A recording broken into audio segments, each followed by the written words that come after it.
मनन में चलेंगे और आज के मनन के लिए जो भाग हमें मिलता हम उसको निकालेंगे।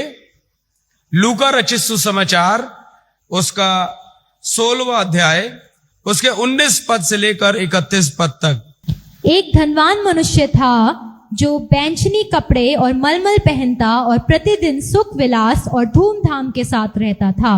लाजर नाम का एक कंगाल घावों से भरा हुआ उसकी देवड़ी पर छोड़ दिया जाता था और वह चाहता था कि धनवान की मेज पर की झूठन से अपना पेट भरे, यहाँ तक कि कुत्ते भी आकर उसके घावों को चाटते थे। ऐसा हुआ कि वह कंगाल मर गया और स्वर्गदूतों ने उसे लेकर अब्राहम की गोद में पहुंचाया। वह धनवान भी मरा और गाड़ा गया और अधोलोक में उसने पीड़ा में पड़े हुए अपनी आंखें उठाई और दूर से अब्राहम की गोद उसने पुकार कर कहा, हे पिता अब्राहम, मुझ पर दया करके लाजर को भेज दे ताकि वह अपनी उंगली का सिरा पानी में भिगोकर मेरी जीभ को ठंडी करे, क्योंकि मैं इस ज्वाला में तड़प रहा हूँ। परंतु अब्राहम ने कहा, हे पुत्र, स्मरण कर कि तू अपने जीव है। इन सब बातों को छोड़ हमारे और तुम्हारे बीच एक भारी गड्ढा ठहराया गया है कि जो यहाँ से उस पार तुम्हारे पास जाना चाहे वे ना जा सके और ना कोई वहां से इस पार हमारे पास आ सके। उसने कहा, तो हे पिता, मैं तुझसे विनती करता हूँ कि तू उसे मेरे पिता के घर भेज, क्योंकि मेरे 5 भाई हैं। वह उनके सामने इन बातों की गवाही दे, ऐसा ना हो कि वे भी इस पीड़ा की जगह में आए। अब्राहम ने उससे कहा, उनके पास तो मूसा और भविष्यद्वक्ताओं की पुस्तकें हैं, वे उनकी सुने। उसने कहा, नहीं है पिता अब्राहम, पर यदि कोई मरे हुओं में से उनके पास जाए तो वे मन फिराएंगे। उसने उनसे कहा, जब वे मूसा और भविष्यद्वक्ताओं की नहीं सुनते तो यदि मरे हुओं में से कोई जी भी उठे तो भी उसकी नहीं मानेंगे। परमेश्वर अपने वचन के पढ़े और सुने जाने पर आशीष दे, आमीन। अजीजों, आज के दिन की जो कहानी है हमारे सम्मुख, ये लूका के सुसमाचार में एकमात्र पाई जाने वाली कहानी है। बाकी के तीनों सुसमाचारों में इसका वर्णन नहीं मिलता। लूका ने इसको विशेष रूप से यहां पर लिखा है। जब हम इसको पढ़ते हैं तो हम ये देखते हैं कि इसमें 6ठे अध्याय में प्रभु यीशु मसीह जो वर्णन कर रहे हैं, जो इस संसार में चलाने का तरीका और पद्धति है, उसमें लोगों के व्यवहार के विषय में वर्णन कर रहे हैं। और 16वां अध्याय चतुर भंडारी के रूप में इसी बात को बताता है।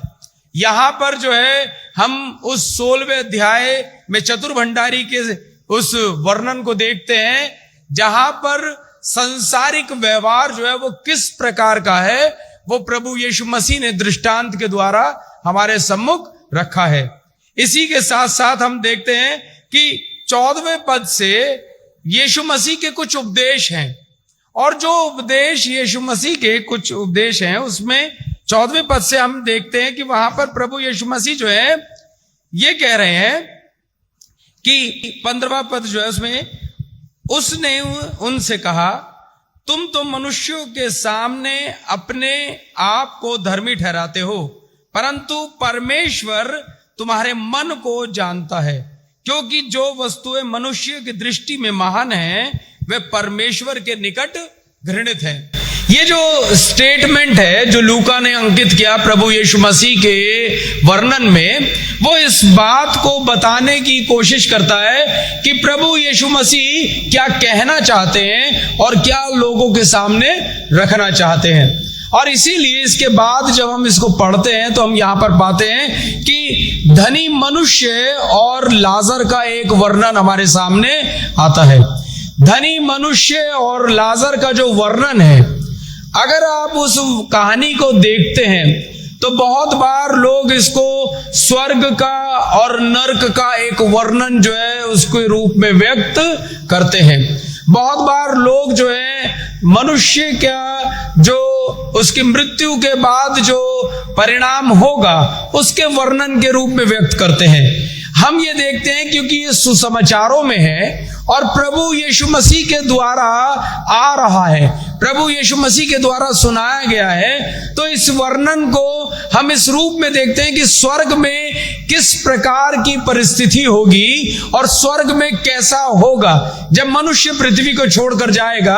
और इसका वर्णन जब प्रभु यीशु मसीह की ओर से आ रहा है तो इससे एक चित्रण मिलता है उस आने वाले जीवन का जिसके विषय में कोई भी नहीं जानता, क्योंकि यीशु मसीह से बेहतर शायद ही कोई जो है इस बात को व्यक्त कर सकता है। यीशु मसीह से बेहतर शायद ही कोई जो है इस बात को बता सकता है कि मृत्यु के बाद जीवन कैसा होगा। हम में से कोई भी नहीं जानता। और इसीलिए हम जब इस पैसेज को देखते हैं तो इस पैसेज में एक महत्वपूर्ण बात जो है वो समझने के लिए हमारे सामने आती है, जिसको हमें समझना बहुत जरूरी है। और वो महत्वपूर्ण बात क्या है? अनइक्वल डिस्ट्रीब्यूशन और इक्वालिटी एंड इक्वालिटी।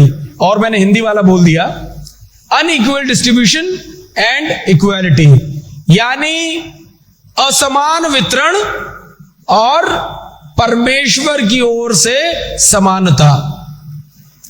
आप इस बात को इस दृष्टिकोण से देखेंगे तो आपको संसार का एक चित्र नजर आएगा, संसार की एक स्थिति नजर आएगी। और उस स्थिति में आप देखेंगे कि संसार में जो वितरण है वो परमेश्वर की ओर से नहीं है, वो असमान नहीं है, क्योंकि परमेश्वर ने अपनी सोर्सेस को खुला रखा है। परमेश्वर ने अपनी सोर्सेस को सभी व्यक्तियों के लिए रखा है। हर एक मनुष्य के लिए परमेश्वर की सोर्सेस उपलब्ध हैं। जो परमेश्वर देता है वो सभी के लिए है। पृथ्वी जो उगाती है उसे सब खा सकते हैं। जो हमें नेचर से मिलता है वो सब के लिए है। बरसात जो होती है वो सब के लिए है। सूरज जो अपनी गर्मी को देता है वो सब के लिए है। और जो कुछ भी हमें नेचुरली प्राप्त होता है वो सभी के लिए है। परंतु मनुष्य का लोभ, मनुष्य की अभिलाषा, मनुष्य का एक मनुष्य का दूसरे मनुष्य के ऊपर राज्य करना इस संसार में जो डिस्ट्रीब्यूशन है उसको अनइक्वल कर देता है, उसको असमान कर देता है। और इसीलिए असमान वितरण जो है संसार में मनुष्य के लिए एक ऐसे बड़े कारण को लेकर आता है जिसमें उसके लिए बहुत परेशानी और दिक्कत है। जो ये कहानी, जो ये वर्णन हमें आने वाले समय के विषय में एक छोटी सी घटना के रूप में बताने की कोशिश करता है, एक ऐसे विवरण के द्वारा हमें बताने की कोशिश करता है जिससे हम परमेश्वर के व्यवहार को और परमेश्वर की बात को समझ जाएं। ये जो घटनाक्रम है जब लूका ने लिखा तो बड़ा नॉर्मल सा लगता है कि भाई एक गरीब व्यक्ति है जो कि बीमार है, जिसके शरीर पर घाव है, वस्त्र फटे हुए हैं और उसका नाम लाजर है। और वो रोज जो है ड्योरी पर छोड़ दिया जाता था, यानी अमीर व्यक्ति के गेट पर छोड़ दिया जाता था, जिससे कि वहां से जो कुछ भी बचा कुचा हो उसे मिलता रहे और उसकी जिंदगी चलती रहे। यहाँ पर लिखा है कि यहाँ तक कि उसकी लालसा होती थी कि जो धनी व्यक्ति की मेज से गिरे चूरा चारा वो उसको भी प्राप्त कर ले, और कुत्ते आकर उसका घाव चाटा करते थे। और कहानी यहां से शुरू होती है कि जो धनी व्यक्ति है उसके पास बहुत संपन्नता थी, वो बहुत खुश था, उसके पास बहुत धन था, बहुत कुछ उपलब्ध था। और फिर जो है अचानक से एक दिन दोनों मर गए। जब दोनों मर गए तो जो लाजर है धनी व्यक्ति को कहां पर नजर आया? लाजर धनी व्यक्ति को अब्राहम की गोद में नजर आया। इस कहानी में आप एक चीज ये पाएंगे कि यहां पर अब्राहम को बार बार पिता के रूप में प्रस्तुत किया गया, परमेश्वर की गोद में नजर नहीं आया, प्रभु यीशु मसीह की गोद में नजर नहीं आया। तो हमेशा आप इस चित्र को, इस बात को ध्यान रखें कि प्रभु यीशु मसीह के आने तक जो हमने ईस्टर पर सीखा, जब तक प्रभु यीशु मसीह की मृत्यु नहीं हुई, प्रभु यीशु मसीह से जो लोग पहले इस संसार से चले गए उन सब की रूहें एक ऐसे स्थान पर मौजूद है जिसको अधोलोक बोलते हैं। एक ऐसा स्थान जिसको आप हिंदी में पाताल लोक बोल सकते हैं, एक ऐसा स्थान जहां पर रूहें प्रभु यीशु मसीह के उद्धार और छुटकारे की प्रतीक्षा कर रही थी। और वहां पर वो रूहें, जब प्रभु यीशु मसीह मृत्यु को प्राप्त हुआ तो वो वहां पहुंचा और वहां जाकर भी उसने परमेश्वर के वचन को सुनाया और उसके बाद तीसरे दिन वो मुर्दों में से जीवित हो गया। ये वर्णन बाइबल में मिलता है, ये वर्णन बाइबल में है, इसलिए इसको हमें अपने जीवन में, अपने दिमाग में बैठा लेने की जरूरत है कि प्रभु यीशु मसीह का मरना, दूसरे दिन अधोलोक में जाना और तीसरे दिन मृत्यु में से जी उठना, ये इस प्रकार का क्रम है। और इसीलिए जब हम लूका में इस कहानी को और इस वर्णन को पढ़ते हैं तो यहां पर आप बार बार पिता इब्राहिम के विषय में पढ़ेंगे। यहां पर ये व्यक्ति जो है अब्राहम की गोद में है, लाजर, और धनी व्यक्ति कह रहा है कि तू लाजर को भेज दे कि वो अपनी उंगली को पानी में डुबोकर मेरी जीभ पर रख दे, क्योंकि यहां पर बड़ी जलन और तड़पन है, यहां पर जो है बड़ा दुख और बड़ा कष्ट और कलेश है। परंतु अब्राहम ने उसको बोला कि तेरे और हमारे बीच में खाई है, ना यहां से कोई वहां जा सकता, ना वहां से कोई यहां पर आ सकता है। और इस वर्णन को भी पता लिखा है कि तू तो संसार में बहुत सुख पा चुका है। इसके बाद जो है आप पढ़ेंगे आगे कि वो कहता है अच्छा चल, जो मेरा हो गया सो हो गया, पर अब एक काम कर, लाजर को नीचे भेज दे, जिससे जो मेरे बाकी के भाई बहन है वो समझ जाए। अब्राहम ने बोला कि अगर हम लाजर को नीचे भेज देंगे तो उससे भी कुछ लाभ नहीं होगा। क्यों? क्योंकि उनके पास तो भविष्यद्वक्ताओं की पुस्तकें हैं, वो उसमें से सीखें, उनके पास व्यवस्था है, वो उसमें से सीखें। उसने कहा यदि कोई मरोवों में से उनके पास पहुंच जाए तो वो जरूर विश्वास करेंगे। अब्राहम ने कहा नहीं, कोई मरोवों में से भी पहुंच जाए तो भी वो विश्वास ना करेंगे। ये बात बिल्कुल सही है। हम लोगों का जीवन इतना सामान्य है कि हम जो है उन बातों पर विश्वास नहीं करते, भले ही चाहे वो कितनी भी बड़ी क्यों ना हो, जो परमेश्वर की व्यवस्था और परमेश्वर के वचन के द्वारा हमें सिखाई जाती हैं, जो परमेश्वर के वचन के द्वारा हमें बताई जाती हैं। और इसीलिए जो बात हमने ईस्टर पर सीखी थी कि प्रभु यीशु मसीह उनको दिखाई देता है जो विश्वास करते हैं, प्रभु यीशु मसीह उनके सामने प्रकट होता है जो विश्वास करते हैं, और प्रभु यीशु मसीह से यदि मिलना है तो विश्वास करना बहुत जरूरी है। और इसीलिए प्रभु यीशु मसीह ने यहां पर बोला लोग अपने आप को पृथ्वी पर बड़ा बनाने की कोशिश करते हैं। हम लोगों की कोशिश यही होती है, हम लोगों का दिन रात का प्रयास यही होता है कि हम अपने आप को बड़ा बनाएं। जितना हम अपने आप को बड़ा बनाएंगे शायद उतना हमारे लिए अच्छा होगा, जितना हम संसाधनों को इकट्ठा कर लेंगे शायद उतना हमारे लिए अच्छा होगा, जितना सुख सुविधा हमारे पास होगी शायद उतना अच्छा होगा। परंतु वो उस प्रिंसिपल को भूल जाते हैं, उस सिद्धांत को भूल जाते हैं जो परमेश्वर के द्वारा बनाया गया है। और परमेश्वर के द्वारा क्या बनाया गया है? जो कुछ इस संसार में हमें प्राप्त होता है, परमेश्वर का वचन ये कहता है उसको समान रूप से सबके साथ बांटा जाए, उसको समान रूप से सबके साथ शेयर कर दिया जाए। और इसीलिए कलीसिया जो है वो बनी ही इसी आधार पर है। अगर आप प्रेरितों के काम की पुस्तक के 4 अध्याय में देखेंगे तो वहां पर आप इस बात को पाएंगे कि कलीसिया की शुरुआत इसके साथ हुई थी कि जिसके पास जो कुछ होता था वो उसको बेचता था और कलीसिया में प्रेरितों के चरणों पर लाकर रख देता था। जिसको जैसी जरूरत होती थी उसको वैसा दे दिया जाता था।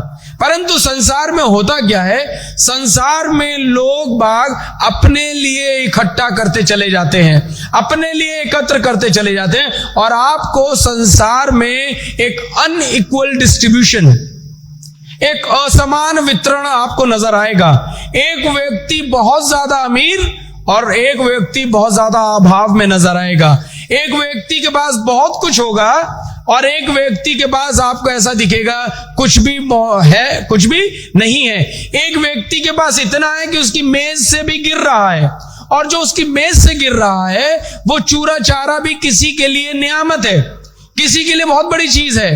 परंतु जिसके पास नहीं है उसके पास वो चूरा चारा भी नहीं पहुंच पा रहा है। और इसीलिए जब हम इस पैसेज को इस दृष्टिकोण से देखें कि परमेश्वर को असमान वितरण बिल्कुल भी पसंद नहीं, तो हम इस पैसेज को समझ पाएंगे और अपने जीवन को भी समझ पाएंगे कि हमारे जीवन में सबसे महत्वपूर्ण चीज क्या है, हमें किस चीज को फॉलो करना है, हमें प्रभु यीशु मसीह के साथ रहते हुए कैसा होना है, इस बात को हम समझ पाएंगे। और इसलिए अजीजों, जो महत्वपूर्ण बात जो यहां पर मुझे नजर आई, जब आप इस कहानी को देखते हैं तो यहां पर आपको संपन्नता और निर्धनता, यानी संपन्नता और निर्धनता दो चीजें नजर आती हैं। संपन्नता क्या है?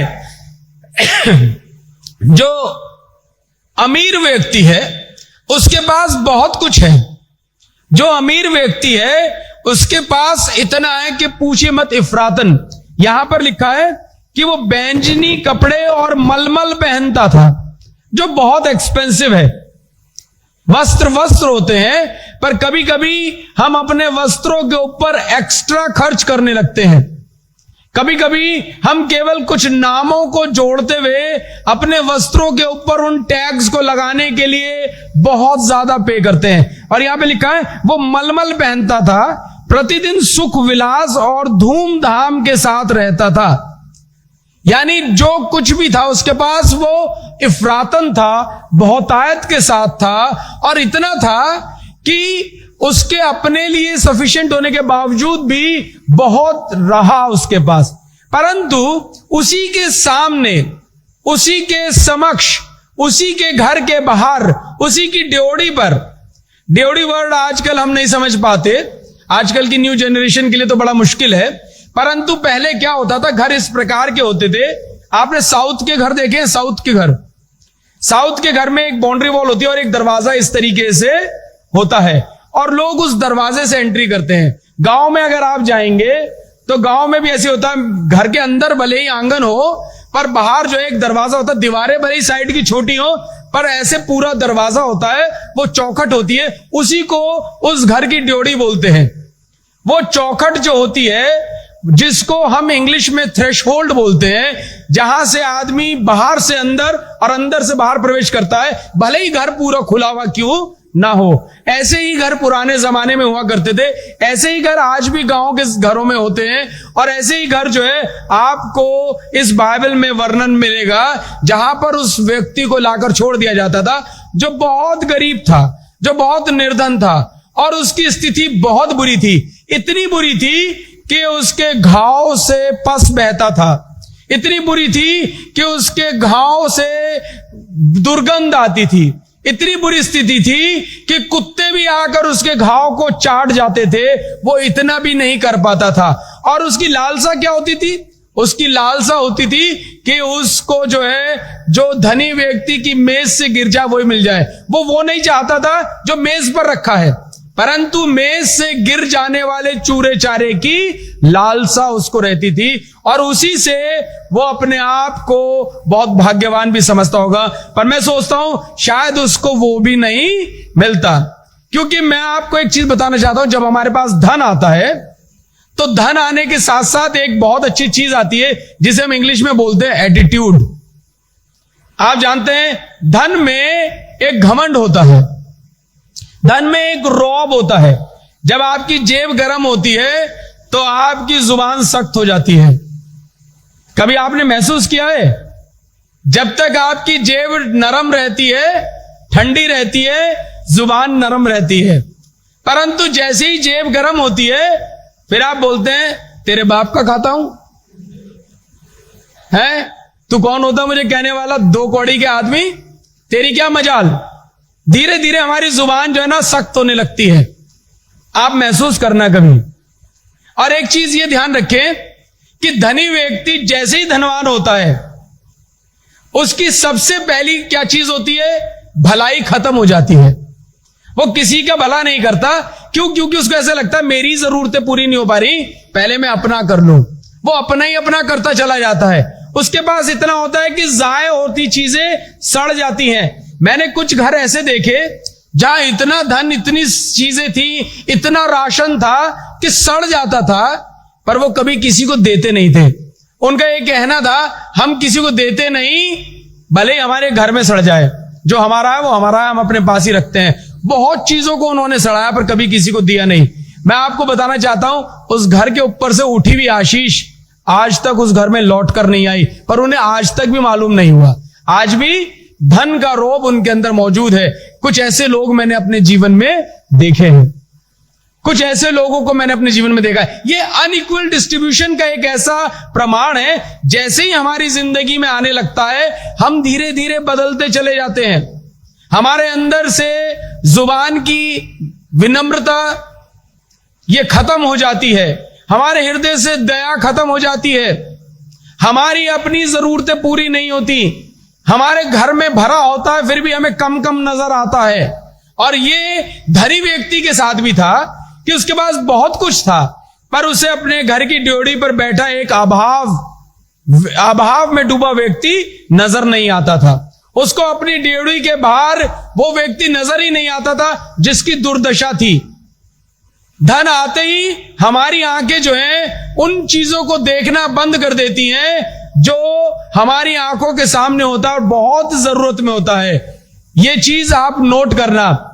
मैं बहुत बार परमेश्वर से पूछता हूं, परमेश्वर आपने हमें धन क्यों नहीं दिया? सबके पास बहुत पैसा है, अगर मेरे पास धन होता तो मैं ऐसा करता, मैं वैसा करता। सबसे पहले तो मैं अपनी मिनिस्ट्री चालू करता, कुछ पादरियों के बच्चों को पढ़ाता, क्योंकि शुरू से मिनिस्ट्री में आने से पहले से मेरी एक ही तमन्ना थी कि पास्टर्स तो मिनिस्ट्री करते हैं, उनके बच्चों के भविष्य जो है वो गड़बड़ा जाते हैं, क्योंकि पास्टर्स के पास इतना नहीं होता, कुछ नहीं मिलता।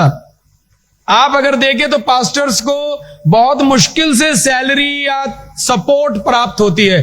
सभी पास्टर ऐसे नहीं होते, पर अधिकतर जो संख्या है ऐसे ही पासबानों की है, और उनके बच्चों के भविष्य जो है उस सेवकाई के साथ जो है लगे रहते हैं जो वो करते हैं, और नहीं बहुत बार पास्टर जो है अपने बच्चों को अच्छी शिक्षा भी दे पाते।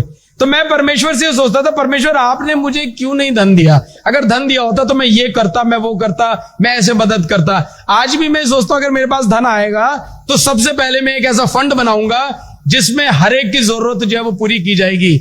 पर पता मुझे जवाब क्या मिलता है? ये सिर्फ तब तक है जब तक धन नहीं है।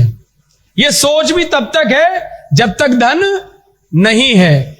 जैसे ही आएगा धन के अपने आप आने से सब कुछ बदल जाएगा। इसीलिए परमेश्वर का वचन ये कहता है, हमारी मांग इतनी हो कि परमेश्वर हमारा पेट भरा रहे जिससे कि मैं तुझे ना भूल जाऊं।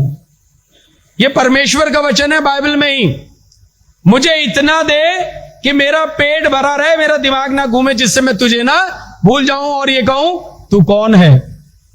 क्योंकि जैसे ही अधिकता आती है मनुष्य का तेवर बदलता चला जाता है, वो अनइक्वल डिस्ट्रीब्यूशन में बढ़ता चला जाता है, और ज्यादा ज्यादा ज्यादा के चक्कर में जो उसको करना चाहिए वो भूल जाता है। मनुष्य के जो जिसके लिए परमेश्वर ने जिस बात के लिए उसको निर्धारित किया उस बात को भूल जाता है। धनी व्यक्ति का पाप ये भी नहीं कि उसके पास बहुत ज्यादा धन था। जो बात समझने वाली है वो ये है कि वो अनइक्वालिटी यानी असमान वितरण का शिकार हो गया। उसने अपने आप को उससे निकालने की कोशिश नहीं की।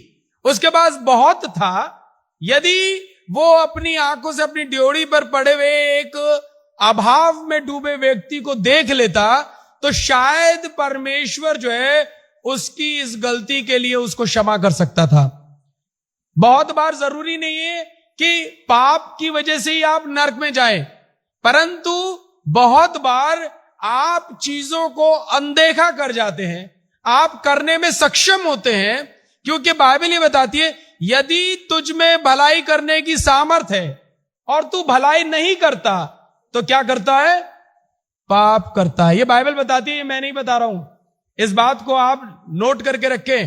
परमेश्वर का वचन कहता है यदि तुझ में भला करने की सामर्थ है और तू नहीं करता तो तू पाप करता है। तो इसीलिए जिनके पास सामर्थ है और वो नहीं करते तो वो पाप करते हैं। जरूरी नहीं है कि उन्हें हत्या करनी होगी तभी वो स्वर्ग में नरक में जाएंगे, जरूरी नहीं कुछ गलत करेंगे तभी वो नरक में जाएंगे, जरूरी नहीं कि वो ऐसा कुछ करेंगे तब नरक में जाएंगे, उनके मन में विचार ऐसे होंगे तो नरक में जाएंगे। नहीं, जब आप कुछ कर सकने की सामर्थ्य रखते हो और नहीं करते तो भी पाप करते हैं, और यही धनी व्यक्ति का पाप है जो उसको नरक के दृश्य में दर्शा रहा है। अब मैं आपको यह बताना चाहता हूं, लाजर बेचारा बहुत गरीब, लाजर की स्थिति बहुत बुरी है, लाजर के पास कुछ भी नहीं है, उसके पास तो शरीर भी नहीं है। शरीर हम सबके पास है, बहुत बढ़िया, बहुत बलशाली, अब तो खत्म हो गया, नहीं तो कभी जो है बहुत मजबूत भी था। बच्चे कह रहे हैं ऐसा नहीं है, परंतु ये हमारे पास शरीर है, लाजर के पास ये भी नहीं था। बाइबल बताती है उसको लाकर छोड़ दिया जाता था। क्या किया जाता था? लाकर छोड़ दिया जाता था। इसका मतलब था कि वो शारीरिक रूप से भी असक्षम था, शारीरिक रूप से भी वो कुछ करने के लायक नहीं था। तो जब वो शारीरिक रूप से कुछ करने के लायक नहीं था, तो ऐसी स्थिति में उसके लिए पाप की संभावनाएं कम हो जाती हैं। परंतु मैं आप लोगों को एक चीज बताना चाहता हूं, ऐसा नहीं है कि यदि कोई व्यक्ति जिसके पास कुछ नहीं है, परमेश्वर का प्रोविजन उसके पास नहीं पहुंचता। लाजर के पास भी पहुंचता था, जो धनी व्यक्ति की मेज से नीचे गिरता था, जिसको वो कभी तवज्जो नहीं देता था, जो उसके पैरों तले रौंद दिया जाता था, वो लाजर के पास पहुंचता था। इसका मतलब यह है, परमेश्वर के यहां कोई चीज वेस्ट नहीं होती। परमेश्वर का नियम है, यह सृष्टि इसी प्रकार से बनाई गई है, या कुछ भी जाया नहीं जाता। जो कुछ बेकार छोड़ दिया जाता है, कुछ समय बाद वो किसी उसके काम आ जाता है जिससे उसकी उत्पत्ति होती है। और इसलिए पृथ्वी में कुछ सड़ता है तो कुछ पनपता है, और ये जो साइकिल है चलती रहती है। इसलिए यदि किसी के लिए कोई चीज बेकार है, वो किसी के लिए कामगार हो जाती है। मेज से गिरने वाला चूरा उसके लिए कामगार था। दूसरी चीज, कुत्ते आकर उसका घाव चाटते थे। वो क्यों चाटते थे? जिससे उसके शरीर को क्योर कर दें। मैं आप लोगों को बताना चाहता हूं, कुत्तों की लार में एंटीबायोटिक होती हैं। आप सोच रहे होंगे क्या बात कर रहे हैं, गलत बात कर रहा हूं? मेडिकल वाले बता सकते हैं इस बात को। कुत्तों की लार में, जानवर की लार में ऐसे एंटीबॉडीज होते हैं, ऐसी एंटीबायोटिक्स होती हैं जो उनके घाव को सिर्फ चाट चाट कर ही ठीक कर देती हैं। कुत्तों को, जानवरों को दवाई की जरूरत नहीं होती।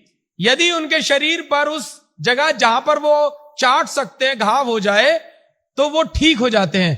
केवल गर्दन के घाव ठीक नहीं होते। इसलिए जब जानवर लड़ते तो एक दूसरे की गर्दन पकड़ते हैं। अगर किसी के यहां से चोट लग जाए कुत्ते के, तो वो ठीक नहीं हो सकता। परंतु इसके अलावा शरीर के किसी भी हिस्से पर चोट हो तो वो उसको चाट चाट कर ही ठीक कर लेता है। कुछ डॉक्टर ने इस थेरेपी का इस्तेमाल भी किया कि जानवरों के द्वारा घावों को चटवाया और उनमें से बैक्टीरिया और गंदगी जो है वो साफ हो गई और घाव ठीक हो गए। आज भी ऐसी थेरेपीज मौजूद हैं जिसमें जोक के द्वारा, जिसमें उन मैगेट्स के द्वारा जो मांस को खाती हैं, डेड बॉडी को खाती हैं, डेड टिश्यूज को खत्म करने के लिए उनसे इलाज किया जाता है।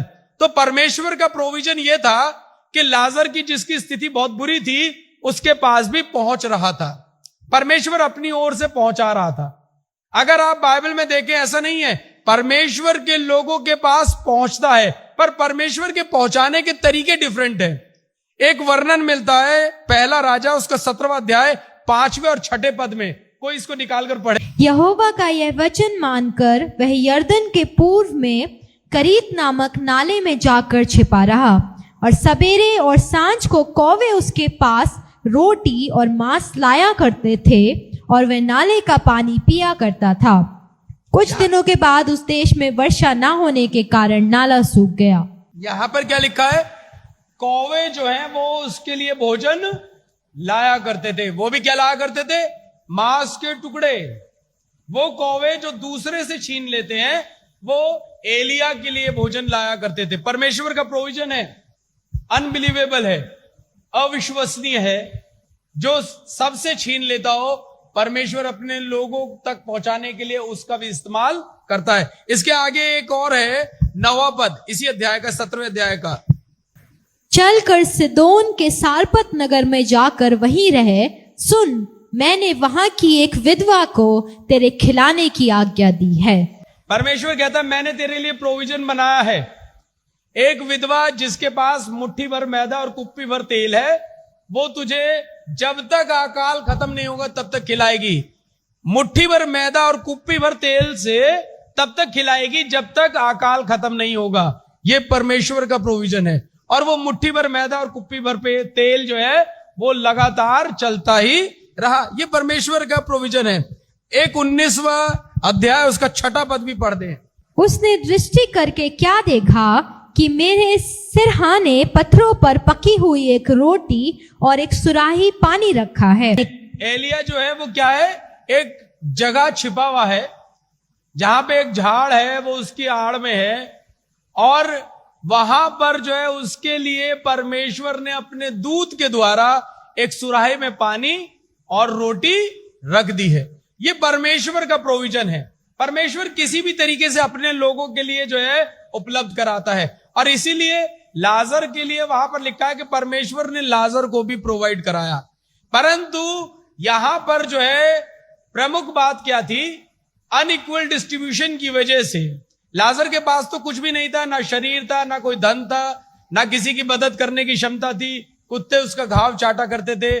जीवन में उसने अभाव को देखा। एक महत्वपूर्ण बात जो यहां पर मिलती है, यदि आप इस संसार में अभाव में रहते हैं, कष्ट को भोगते हैं, तो आप इस बात को विश्वास करके चलें कि ऐसा नहीं है कि आप परमेश्वर के राज्य में भी अभाव में रहेंगे। हम मानव जीवन में कष्ट इसलिए भोग रहे हैं जिससे हम परमेश्वर की राह पर बने रहें। हम अपने आप को सच्चाई और ईमानदारी के साथ इसलिए रखते हैं क्योंकि हम ये विश्वास करते हैं आने वाले समय में जब परमेश्वर के सम्मुख होंगे तो परमेश्वर के न्याय के अंतर्गत हमारे लिए परमेश्वर बहुत कुछ करेगा। जो हमें इस संसार में नहीं मिला वो आने वाले समय में परमेश्वर हमें प्रोवाइड कराएगा, क्योंकि परमेश्वर प्रोवाइड करवाने वाला, उपलब्ध करवाने वाला परमेश्वर है। परमेश्वर न्यायी है। परमेश्वर किसी के साथ अन्याय नहीं करता। वो इक्वल डिस्ट्रीब्यूशन करने वाला है। उसने सबके साथ समानता का व्यवहार किया है। और इसीलिए भले ही इस संसार में हमें कुछ ना मिले, पर आने वाले संसार में हमें बहुत कुछ मिलेगा। और एक चीज जो महत्वपूर्ण बात है जिसको जो है हम बार बार भूल जाते हैं, परमेश्वर न्यायी है और वो छोड़ता नहीं है। अगर आपके पास इस संसार में बहुत कुछ है और आपने कुछ नहीं किया तो परमेश्वर उसके लिए भी न्याय करता है। और न्याय का वर्णन जो है हम स्वर्ग के उस दृश्य में पाते हैं कि परमेश्वर ने किस प्रकार लाजर जिसके पास कुछ नहीं था उसको अबदी आराम में पहुंचाया, और धनी व्यक्ति जिसके पास बहुत कुछ था और करने की क्षमता थी उसको जो है ना करने की वजह से उसके साथ इक्वल डिस्ट्रीब्यूशन के अंतर्गत उसे नरक में पहुंचाया।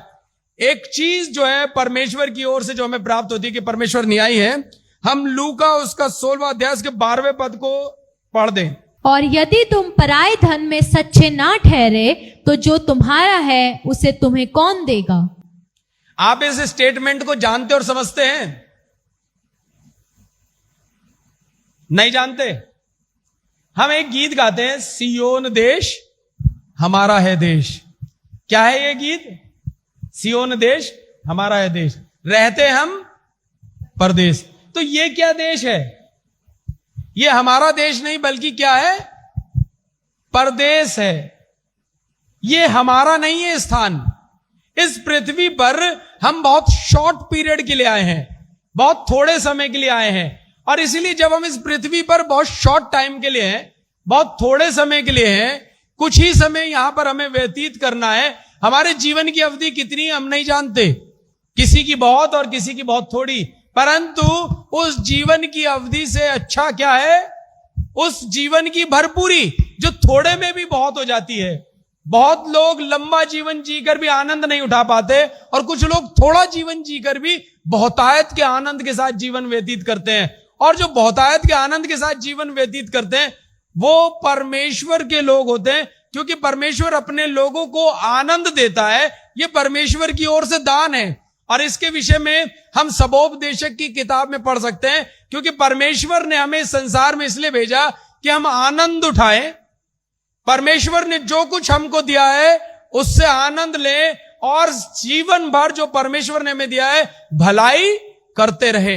ये परमेश्वर का वचन कहता है, मनुष्यों के लिए निर्धारित है और इसीलिए ये हमारा नहीं। तो परमेश्वर ये कहता है जब तुम उसमें ईमानदार नहीं रहे जो तुम्हारा नहीं था, जो पराया था, ये शरीर यहीं छूट जाएगा, ये सारी संपत्ति यहीं छूट जाएगी, जो कुछ भी है वो सब कुछ यहीं पर ही छूट जाएगा। और जब सब कुछ यहीं छूट जाएगा तो हमारा यहां पर है क्या? हम यहां से लेकर तो कुछ भी नहीं जाएंगे। जब हम यहां से लेकर कुछ नहीं जाएंगे तो हम क्या करेंगे? हमें क्या करना चाहिए? परमेश्वर का वचन साफ कहता है जब तुम इसमें न्याय नहीं हो, इसमें तुम्हारा हेर फेर है, इसमें अनइक्वल डिस्ट्रीब्यूशन में तुम बढ़ते चले जाते हो, इसमें जो है तुम जो है विश्वास योग्य नहीं हो पाते, तो जो तुम्हारा तुम्हें मिलेगा जो हमेशा के लिए है उसमें जो है तुम कैसे विश्वास योग्य रहोगे? इसलिए परमेश्वर का न्याय क्या है? जैसा हम यहां करेंगे उसका वैसा ही हमें वहां पर प्राप्त होगा। जिसके पास यहां पर करने के लिए कुछ था, नहीं किया, वहां पर भी उसके लिए कुछ नहीं होगा। और इसीलिए हम जो है एक और पद में आप लोगों के लिए पढ़ना चाहता हूं, 9वां पद पढ़ते 16वें अध्याय का। और मैं तुमसे कहता हूं कि अधर्म के धन से अपने लिए मित्र बना लो, ताकि जब वह जाता रहे तो वे तुम्हें अनंत निवासों में ले ले। क्या चीज है? अधर्म के धन से अपने लिए मित्र बना लो। आपको समझ में आया कुछ ये दृष्टांत, ये कहानी? इसमें क्या चीज परमेश्वर का वचन हमें सिखाना चाहता है? कुछ समझ में आया या नहीं आया? या मेरी सारी मेहनत जो है वो बेकार हो गई? इसमें क्या चीज है प्रमुख?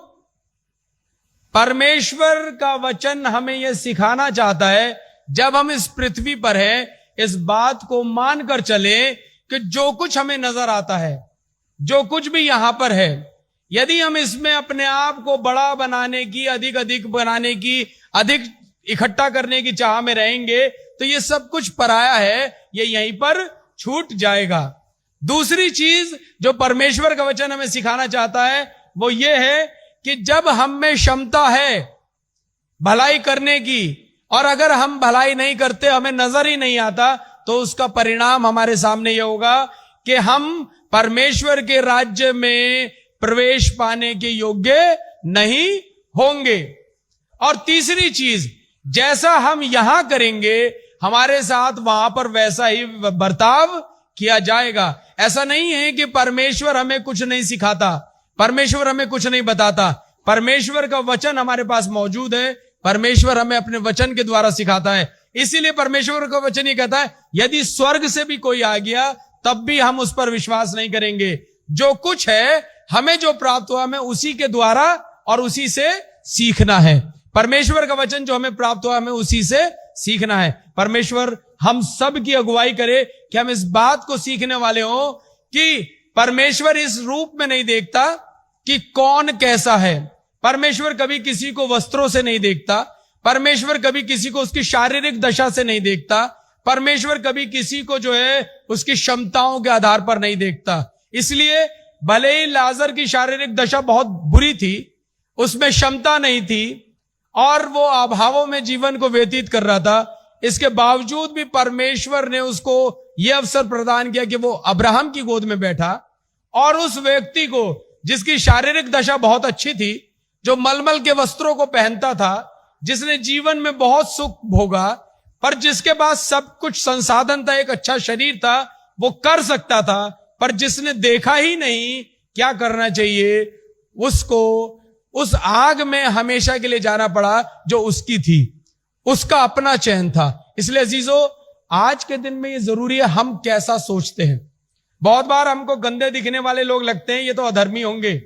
लोग शक्ल से दिखने वाले लोगों को जो चोर से होते हैं उनको समझते चोर हैं।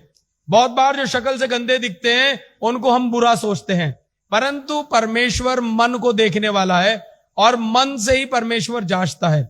इसलिए चाहे हम दिखते कैसे भी हों, अगर हमारा मन अच्छा नहीं है तो उसका परिणाम जब हमें हमारा प्राप्त होगा तो वो बहुत बुरा होगा।